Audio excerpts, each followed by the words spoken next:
ഹെൽമെറ്റിന്റെ പിഴയടച്ചില്ലെങ്കിൽ RTO സേവനങ്ങൾ നിലയ്ക്കും. പുതിയ ചലാൻ സംവിധാനവുമായി MVD. ഹെൽമെറ്റ് ഇല്ലാതെ വണ്ടി ഓടിച്ചതിനോ സീറ്റ് ബെൽറ്റ് ധരിക്കാത്തതിനോ ക്യാമറയിൽ കുടുങ്ങി ചലാൻ ലഭിച്ചാൽ പിന്നെ എപ്പോഴെങ്കിലും അടയ്ക്കാമെന്നൊന്നും കരുതി നടന്നിട്ട് കാര്യമില്ല. പിഴ അടയ്ക്കാതെ മോട്ടോർ വാഹന വകുപ്പിന്റെ മറ്റ് സേവനങ്ങൾ ഇനി ലഭിക്കില്ല.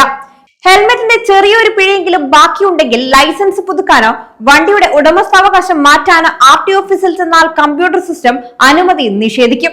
മോട്ടോർ വാഹന വകുപ്പിന്റെ പുത്തൻ ആയുധമായ നെക്സ്റ്റ് ജനറേഷൻ ചലാൻ പോർട്ടൽ വരുന്നതോടെയാണിത്. കേന്ദ്ര സർക്കാരിന്റെ പരിഷ്കരിച്ച പോർട്ടലിലേക്ക് മാറുന്നതോടെ ചലാൻ തുക അടയ്ക്കുന്നതിൽ വരുത്തുന്ന വീഴ്ചകൾ കടുത്ത പൂട്ടായി വീഴും. സംസ്ഥാനത്തെ RTO ഓഫീസുകളിൽ ഈ പുതിയ സോഫ്റ്റ്വെയറിന്റെ പരീക്ഷണോട്ടം ആരംഭിച്ചു. പിഴ അടയ്ക്കാതെ മാറി നിൽക്കുന്നവരുടെ കുടിശ്ശികൾ കുന്നുകൂടുന്നത് ഒഴിവാക്കാനും അവ വേഗത്തിൽ തീർപ്പാക്കാനുമാണ് MVD ഈ പരിഷ്കാരം നടപ്പാക്കുന്നത്. ഇതിനു മുൻപ് 2006 ചലാൻ സിസ്റ്റം മാറ്റം വരുത്തിയത്. ഇപ്പോൾ കേന്ദ്ര മോട്ടോർ വാഹന നിയമത്തിൽ 167, 168 വകുപ്പുകൾ പ്രകാരം പുതിയ ഡിജിറ്റൽ നിയന്ത്രണം വരുന്നത്.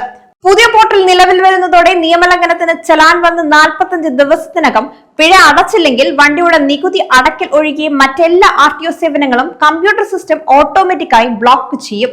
ലൈസൻസ് സംബന്ധിച്ച കാര്യം, വാഹനങ്ങളുടെ ഫിറ്റ്നസ് സർട്ടിഫിക്കറ്റ് പുതുക്കൽ, വണ്ടിയുടെ ഉടമസ്ഥാവകാശം മാറ്റൽ, പെർമിറ്റ് തുടങ്ങിയവയെല്ലാം ഇതോടൊപ്പം വഴിമുട്ടും.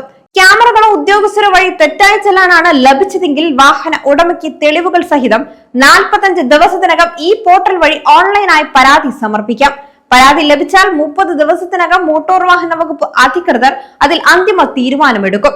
പരാതി ന്യായമാണെന്ന് ബോധ്യപ്പെട്ടാൽ ചലാൻ റദ്ദാക്കും, അല്ലെങ്കിൽ തള്ളും. നിശ്ചിത സമയത്തിനകം പിഴയടയ്ക്കുകയോ പരാതി നൽകുകയോ ചെയ്യാത്ത ചലാനുകളിൽ വാഹന ഉടമ കുറ്റം സമ്മതിച്ചതായി സിസ്റ്റം സ്വയം കണക്കാക്കും. മോട്ടോർ വാഹന വകുപ്പ് പരാതി നിരസിച്ചാൽ 15 ദിവസത്തിനകം വാഹന ഉടമയ്ക്ക് കോടതിയെ സമീപിക്കാം. എന്നാൽ കോടതിയിൽ കേസ് ഫയൽ ചെയ്യണമെങ്കിൽ ചലാൻ തുകയുടെ 50% മുൻകൂറായി കെട്ടിവെക്കേണ്ടി വരും. കേസ് ജയിച്ചാൽ മാത്രമേ ഈ തുക തിരികെ ലഭിക്കൂ. കേന്ദ്ര സർക്കാരിന്റെ ഈ സോഫ്റ്റ്വെയർ ഇതിനകം പല സംസ്ഥാനങ്ങളിലും നടപ്പാക്കി കഴിഞ്ഞു. ഉദ്യോഗസ്ഥർക്ക് പ്രത്യേകം വലിയ പരിശീലനത്തിന്റെ ആവശ്യമില്ലാത്തതിനാൽ സിസ്റ്റം വൈകാതെ പൂർണ്ണ സജ്ജമാകുമെന്ന് അധികൃതർ വ്യക്തമാക്കി.